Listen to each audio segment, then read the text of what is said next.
are microbrands and there are microbrands. Serica is almost a case study in how you create and market a genuinely unique brand. We all know what a successful brand looks like.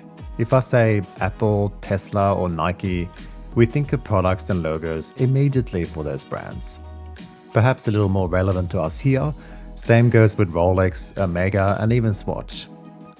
I'd argue that there are a few microbrands that now have such a strong brand identity that hearing the names Unimatic, Celos, Stratton, Halios does something similar. And I would now add Serica to that list for a couple of reasons. The Serica 5303 dive watch made quite the splash upon release. Here was a watch that somehow reinvented or at least reimagined a standard round watch once again. Something that every microbrand wants to do, but few succeed in doing. In fact, it's so unique looking that they can get away with not even having the logo on the dial. Those of us that know, we know what's on that wrist. That's reason number one. Reason number two, the bold move of reimagining the steel mesh band to this shape and lug design makes it so distinct that once again, it becomes both a feature and a benefit. Is it the most practical band in the world? Absolutely not. Does it look awesome? Yes, it does. In addition, having a website that is beautiful, distinct, and as good as, if not better than many established brands, most definitely helps create trust in the brand and its products. So that's quite the intro to Serica, and I'll have you know that I bought my watch with no discounts before we proceed. So is there real substance behind the 5303, or is it just unique looking for the sake of it? Is it worth the asking price of €1,075? Let's dive in.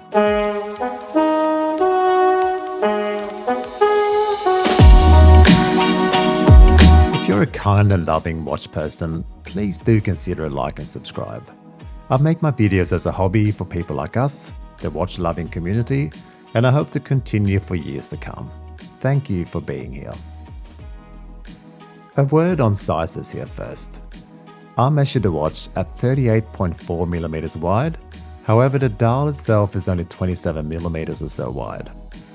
It's 12.2mm thick and lug to lug is 46.4mm. Lug width is a standard 20mm. The dial is clearly a big part of the look of this watch, so let's tackle that first. It is rather small due to the overall design elements here, but the bold hands make up for that. The thick arrow hour hand is easily what your eye is drawn to first, despite it being so short and even a bit stubby. The sword minute hand is next, but you soon wander over to the 5-minute indices.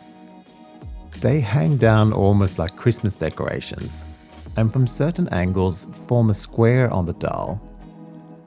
Honestly, if you are vision impaired and hearing this now, you're probably wondering what on earth is going on here. Adding to that is the Omega-like 12 o'clock indice with two balls and a bar, and bar indices at 3, 6 and 9. The seconds hand and minute track is really all that's traditional in a sense here, and yet it all works so well together. It is extremely impressive to pull this off in my opinion, and there's plenty of loom which I'll come back to shortly. There is some text on the dial, indicating the 300-meter water resistance and also a mysterious S617 reference. I'm hoping to interview Jerome in my Microbrand Founder series, so I will ask him more about this seemingly obscure reference to a French submarine, so stay tuned for that one. The bezel simultaneously pulls off both the standard dive bezel and a way to keep track of time zones, and yet it's not overcrowded. The inner steel ring is marked with hours in French, and the outer ring is in minutes for diving. So you can use it both for managing time underwater and then during cocktail hour keeping an eye on another time zone. These numbers aren't loomed, just a standard loom pip, but visibility is good in no small part thanks to the contrasting colors used. Within the bezel, we'll find a double dome sapphire crystal that's 2mm thick. Special mention goes to the feel of this bezel. It's like nothing I've ever experienced. I've operated a number of Bezels in seawater, and to be honest, they are all too stiff with wet fingers. This one glides with minimum pressure and has no backplay at all. It is rock solid while still retaining a super smooth bezel action. It's really good, and I will gladly take this diving despite the loom pip perhaps not being overtly visible size-wise. The oversized crown is probably my only criticism. I feel this will be a great place to actually place a logo rather than the blank polished surface. But I'm reasonably sure that this was a conscious decision rather than a cost-saving decision. I will ask Jerome about this in my interview. One thing to point out, I wear my watches on my right hand, and you can order your model with the crown on the left hand side. I didn't do this since I feel the resale value is slightly hampered if I do decide to sell it. The case has some interesting combos of chamfered edges that are polished and brushed. It would have been nice to have drilled lugs, but it's easy enough to access the spring bars even on this integrated mesh. It's a subtle design that doesn't draw too much attention to itself, but noteworthy to me is that even though there are some sharp lines, even the underside has a polished edge, ensuring there's no sharp feelings on skin. The back of the watch is where you can find the Serica logo and Demont Serica, meaning Serica watches and automatic. The Swiss caliper Newton within offers 44 hours power reserve and has a stated accuracy of -4 to +4 seconds per day. It has a double cone shockproof system and is apparently both decorated and signed.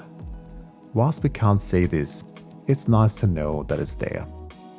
Moving on to this mesh bracelet, it does beef up this rather small watch significantly with its fitted end links, an attached hinge, and is an eye-catching design that photographs well. I have never really worn mesh bracelets, and I can't say that I'm a convert here either. It's a very messy process to attach something to your wrist, but that's not the worst part. If that little clasp opens, you are stuffed immediately, since it takes approximately 0.2 seconds for the whole thing to fall to its doom on the floor. That said, if you're not as clumsy as me, it's very attractive and easily the nicest mesh bracelet I've ever seen. There are even little grooves within to ensure that there's more than just clamping power to hold everything in place. For me though, it's too sharp gliding up and down my wrist in daily use, but that's more a comment on mesh bracelets in general than the quality here and the elegance of the design. It just would never replace leather or Erica straps for me. The loom is quite good as I mentioned.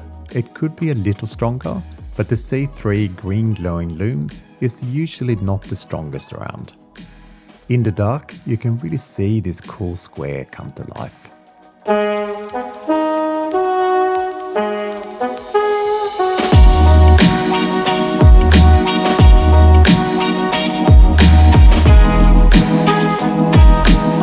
The Serica 5303 is unique, attractive, quite good value for money with its high-spec movement, and is definitely versatile.